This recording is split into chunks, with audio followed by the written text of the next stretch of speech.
সর্বস্তরের মানুষের অধিকার, মর্যাদা, ন্যায় বিচার প্রতিষ্ঠিত হবে, কোনো বৈষম্য থাকবে না। যুগ যুগ ধরে এটাই ছিল মানুষের মহান আকাঙ্ক্ষা। এই আকাঙ্ক্ষা পূরণে জোর ভূমিকা রাখতে হবে আইন শৃঙ্খলা বাহিনীকে। স্বৈরাচারী শাসনামলের 15 বছরে দেশের পুলিশ বাহিনীকে দলীয় বাহিনীতে পরিণত করায় সমস্ত ব্যবস্থা ধ্বংস হয়ে গিয়েছিল।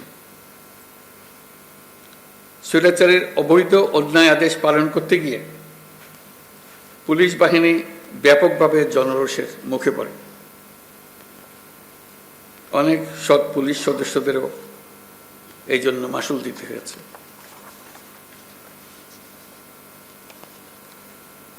প্রিয় পুলিশ সদস্যগণ, গত আগস্টে অন্তর্বর্তী সরকার যখন দায়িত্ব গ্রহণ করে সে সময় এদেশের আইনশৃঙ্খলা বাহিনী ভঙ্গুর অবস্থায় ছিল।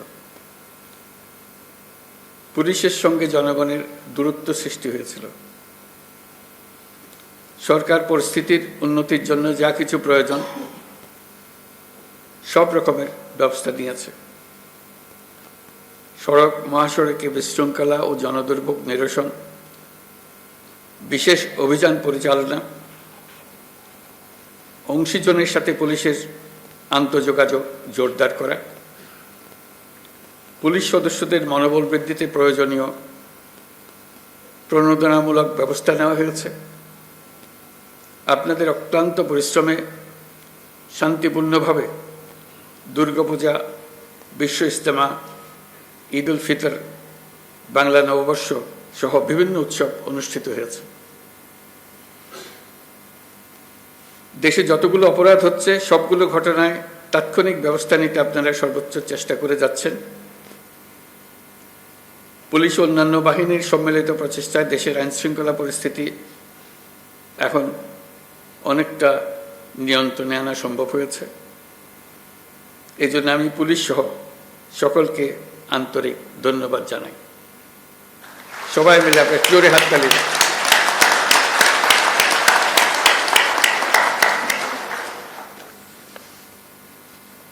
এই হাততালি আপনাদের প্রাপ্য।